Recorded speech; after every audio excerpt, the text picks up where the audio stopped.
আসসালামু আলাইকুম। চলে আসলাম উর্মিলা কিচেন থেকে। আজকে আমি এই কাঠকচু দিয়ে ইলিশ মাছের রান্নাটা আপনাদের সাথে শেয়ার করছি। এত মজা হয় ইলিশ মাছের মাথা, লেজ, কান দিয়ে এই কাঠকচুটা রান্না করতে।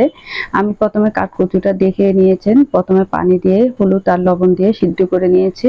তারপর ছেঁকে রেখেছি। এরপর দিয়ে দিলাম একটা পাতিল। পাতিলের মধ্যে প্রথমে আমি রসুনটা দিয়ে দিলাম ফোড়নের জন্য।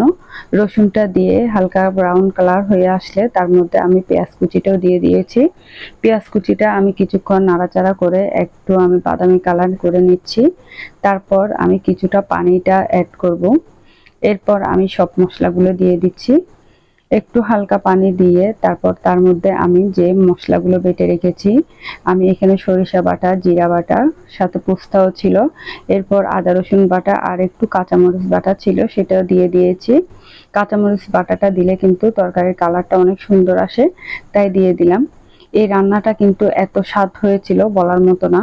এরপর আমি দিয়ে দিয়েছি হলুদ গুঁড়া, মরিচের গুঁড়া আর একটু মশলা মাছের, সেটা দিয়ে ভালোভাবে আমি কষিয়ে নিয়েছি। এই কাঠকচুটা বিভিন্নভাবে খাওয়া যায়। কোন অঞ্চলে কিভাবে খাওয়া যায় আমাকে অবশ্যই কমেন্ট বক্সে জানাবেন। আর আমি দিয়ে দিয়েছি কিছু তার মধ্যে আমি যে মাছটা ধুয়ে রেখেছিলাম সেই মাছটাও দিয়ে দিয়েছি। দিয়ে কিছুক্ষণ আমি এটা রান্না করেছি।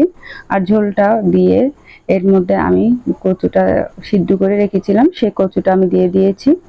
কচুটা দিয়ে ভালোভাবে নাড়াচাড়া করে তার মধ্যে আমি ঝোলের জন্য পানিটা অ্যাড করে দিচ্ছি। তারপর দিয়ে আরো কিছুক্ষণ আমি এটা রান্না করব। এই কাঠকচুটা কিন্তু বিভিন্নভাবে খেতে অনেক স্বাদ। আমার খুবই ফেভারিট একটা জিনিস। এটা ডাল দিয়ে রান্না করলেও অনেক টেস্টি হয়। তারপর আমি এটা একটা চিংড়ি মাছ দিয়ে ভাজি করেছি, সেটা আমি কালকে আপনাদের সাথে শেয়ার করব।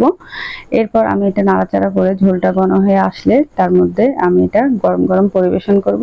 তো সবাই ভালো থাকেন, সুস্থ থাকেন। আল্লাহ হাফেজ।